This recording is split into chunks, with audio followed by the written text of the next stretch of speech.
എല്ലാവർക്കും നമസ്കാരം. നമ്മുടെ അടുക്കളത്തോട്ടത്തിൽ നട്ടുവളർത്താവുന്ന പച്ചക്കറികളുടെ ഒരു വീഡിയോ ഞാൻ മുമ്പ് ചെയ്തിട്ടുണ്ടായിരുന്നു. അതിൻ്റെ പാർട്ട് 2 ആണ് കേട്ടോ അത്. ഏത് കാലത്തും നട്ടുവളർത്താവുന്ന ഒരു പച്ചക്കറിയാണ് നമ്മുടെ പയർ. ഇതിന് ചില സ്ഥലങ്ങളിൽ അച്ചിങ്ങ എന്നും പറയും. പടർന്ന് പന്തലിക്കാനുള്ള സൗകര്യമൊക്കെ നന്നായി ചെയ്ത് കൊടുക്കുകയാണെങ്കിൽ ഒരു 3-4 കട പയറുണ്ടെങ്കിൽ നമ്മുടെ വീട്ടിലേക്ക് ആവശ്യമുള്ള പയർ ഇഷ്ടം പോലെ ഉണ്ടാവും. പയറിൻ്റെ ഇല നമുക്ക് ഉപ്പേരിക്കറി വയ്ക്കാൻ നല്ലതാണ് കേട്ടോ. അധികം മുക്കാത്ത ഇലകൾ നമുക്ക് പയറുണ്ടാവാൻ തുടങ്ങുന്ന സമയം വരെ പൊട്ടിച്ച് കറി വയ്ക്കാം. പയർ കൃഷി ചെയ്യുമ്പോൾ നമുക്ക് പ്രധാനമായിട്ടുണ്ടാകുന്ന ഒരു ബുദ്ധിമുട്ട് ചാഴിശല്യമാണ്. ചില സമയത്ത് പയറുമ്പളൊക്കെ നിറച്ച് ചാഴി ഇങ്ങനെ പിടിച്ചിരിക്കുന്നുണ്ടാവും. അപ്പോൾ നമ്മൾ കുറച്ച് ചാരം അതിന് മുകളിൽ വിതറി കൊടുക്കുക. നമ്മുടെ പച്ചക്കറിത്തോട്ടത്തിൽ അത്യാവശ്യം വേണ്ട ഒരു പച്ചക്കറിയാണ് കേട്ടോ വെണ്ട. വളരെ കുറഞ്ഞ സമയത്തിനുള്ളിൽ നട്ടു വളർത്തി വിളവെടുക്കാവുന്ന ഒരു പച്ചക്കറിയാണ് കേട്ടത്. വെണ്ടയ്ക്ക കൊണ്ട് നമുക്ക് തോരൻ ഉണ്ടാക്കാം, പച്ചടി ഉണ്ടാക്കാം, തീയൽ ഉണ്ടാക്കാം.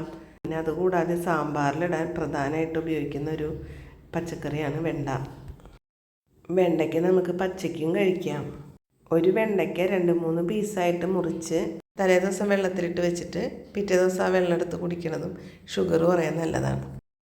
നമ്മുടെ വീട്ടിൽ ഏറ്റവും കൂടുതൽ ഉപയോഗിക്കുന്ന പച്ചക്കറി ഏതാണെന്ന് ചോദിച്ചാൽ ഞാൻ പറയാം തക്കാളി ആയിരിക്കും. തക്കാളി കൊണ്ട് നമുക്ക് ഒരുപാട് കറികൾ ഉണ്ടാക്കാം. തക്കാളി മാത്രം ഉപയോഗിച്ചുള്ള കറികൾ കൂടാതെ ഏറ്റവും കൂടുതൽ നമ്മൾ ഉപയോഗിക്കുന്നത് മറ്റ് കറികളിൽ ചേർക്കാനാണ്. നല്ല പഴുത്ത തക്കാളിയിലെ കുരു പാവിയിട്ടുണ്ടെങ്കിൽ നമുക്ക് നല്ല തൈക്കൾ കിട്ടും കേട്ടോ. അച്ഛൻ്റെ കടയിൽ കേടായി പോണ തക്കാളി എടുത്ത് പാവിയിട്ട് അമ്മ മുളപ്പിച്ച തൈക്കളാണ് ഇട്ടത്. അടുത്തത് പച്ചമുളകാണ്. പച്ചമുളക് ഇല്ലാതെ എന്ത് പച്ചക്കറിത്തോട്ടം? ഏതൊരു പച്ചക്കറിത്തോട്ടത്തിലും ഏറ്റവും അത്യാവശ്യം ഉണ്ടായിരിക്കേണ്ടതാണ് പച്ചമുളക്.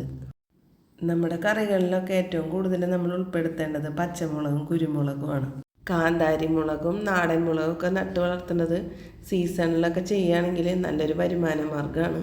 ഇവിടെ ഇപ്പം നാടൻ മുളകില്ല, പച്ചമുളക് ചന്തമുളക് എന്ന് പറയില്ലേ, ആ മുളകാണുള്ളത്. അതും നല്ല എരിവൊക്കെ ഉണ്ട് കേട്ടോ.